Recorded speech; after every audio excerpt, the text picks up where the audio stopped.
미국 주식 통해서 우리 장의 투자 포인트 짚어보겠습니다. 한국투자증권 김권진 팀장 자리해 주셨습니다. 어서 오세요. 네, 안녕하십니까? 네, 오늘 미국 시장이 장 초반만 하더라도 부양책 그리고 백신에 대한 기대로 강한 상승세 보이면서 다우는 3만 선을 돌파하기도 했는데요. 장중에 백신 공급망에 대한 우려가 불거지면서 점점 하방 압력을 받았습니다. 대부분의 업종이 조금 혼조세 보인 가운데 여행 관련주들만이 강하게 올라줬는데요. 첫 번째 이슈와 함께 자세하게 얘기 나눠보도록 하겠습니다. 백신 개발이 진척될수록 항공주, 카지노 등 여행 관련주들은 계속해서 상승세를 보이고 있거든요. 오늘 또 미국 시장에서 강하게 올라줬는데요. 어떻게 보시나요? 네, 그렇습니다. 최근 우리 미국 시장에서 핫해하고 있는 게 바로 이 여행 관련된 주식들이다라는 겁니다. 그만큼 좀 기대감이 나타나고 있죠. 정말 내년에 다들 손 들어라고 하면 여행 가고 싶은 사람 저기야 이렇게 막 많이 할 것 같다는 소리를 들을 수 있습니다. 실제로 여행 관련된 주식들에 대한 이런 이야기 계속해서 긍정적으로 돌 확률이 높아 보입니다. 왜? 바닥을 잡았다라는 겁니다. 지금 뭐 우리 다 여행 안 가고 있잖아요. 그래서 이미 현실은 아무래 나는 어디 나는 누구 뭐 이런 식의 생각을 할 겁니다. 하지만 지금은 달라지고 있다는 겁니다. 앞으로의 우리의 미래는 짜잔 긍정적이다라는 이런 생각을 할 수 있을 정도로 긍정적인 이런 마인드가 나온다. 왜? 주식은 바로 미래를 생각해서 반영을 해서 주가는 올라가기 때문입니다.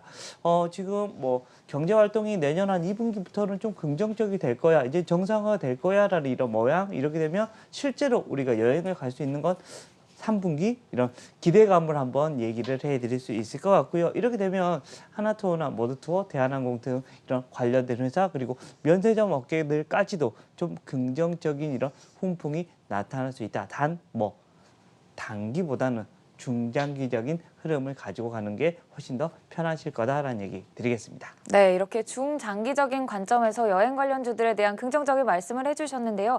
다만 앞서 말씀드렸다시피 화이자가 연말까지 1억 회분의 백신 공급량을 계획했던 것에서 절반으로 5천만 회분으로 축소했다는 점은 시장에 하방 압력을 가했습니다. 이 부분은 조금 악재로 작용하면서 오히려 모더나는 10% 급등하면서 마감했습니다. 두 번째 이슈 넘어가 보도록 하겠습니다. 오늘 또 미국 시장에서 사이버 보안 관련주 크라우드 스트라이크가 예상치 상회하는 실적 발표하면서 또 13% 강세 보였거든요. 네, 그렇습니다. 우리가 계속해서 지금 온라인으로 뭔가를 많이 할 때 가장 먼저 여러분들 생각하는 거 내 개인정보는 괜찮나? 내 보안은 괜찮나? 라는 이런 고민을 하기 시작합니다.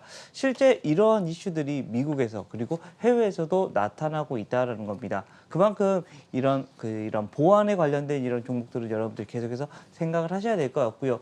우리나라도 공인인증서가 이제는 이제 없어지는 추세로 가고 있죠. 공인인증서가 아니라 이제 공공인증서로 바뀐다고 한다라고 생각을 하시면 됩니다.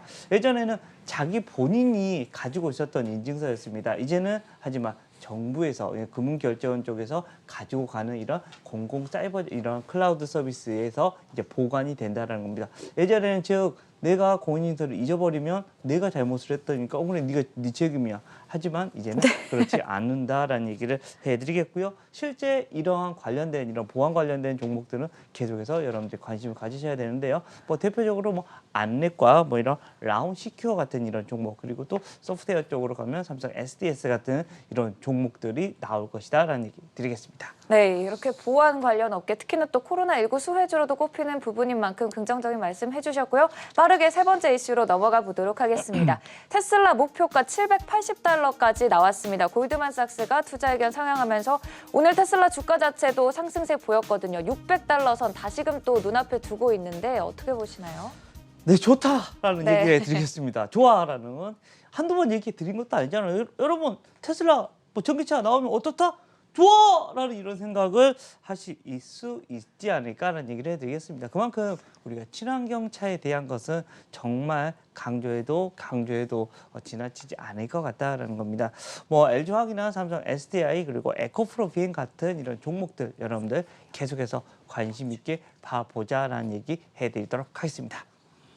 네, 그리고 바로 이어서 금요일인 만큼 이번 한 주간 소개해 주신 종목들 빠르게 또 살펴보고 넘어가도록 하겠습니다.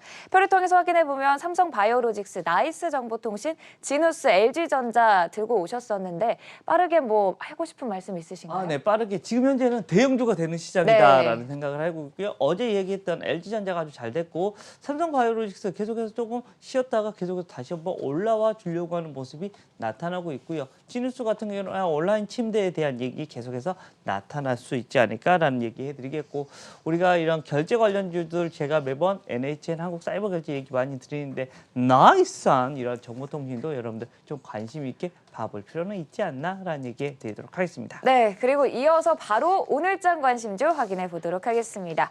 오늘은 또 진성 TLC 관심 있게 지켜보셨어요? 네, 그렇습니다. 좀 모토가 달린 것 같은 느낌인데 진성 TC라는 회사입니다. 진성 TC 뭐하는 회사다라는 거 바로 굴삭기에 대한 얘기가 계속해서 나옵니다. 지금 현재 경기 부양책이 나오면 가장 돈이 많이 쓰여지는 데는 어디? 바로 이런 경기에 대한 이런 살리는 겁니다. 즉 뭐 파고 뭐 올리고 이렇게 되는 게 가장 크다. 주택 시장에 대한 얘기가 나오고 있고요. 또 진성 TC 같은 경우는 연료전지 부품까지 생산을 하면서 장기 성장성까지 얘기가 나타나고 있다라는 얘기 드리도록 하겠습니다. 네, 중국 경기 회복과 함께 내년까지 큰 기대감 가지면서 오늘장 관심주 진성 TLC 꼽아주셨습니다. 지금까지 한국투자증권 김건진 팀장이었습니다. 고맙습니다. 네, 감사합니다.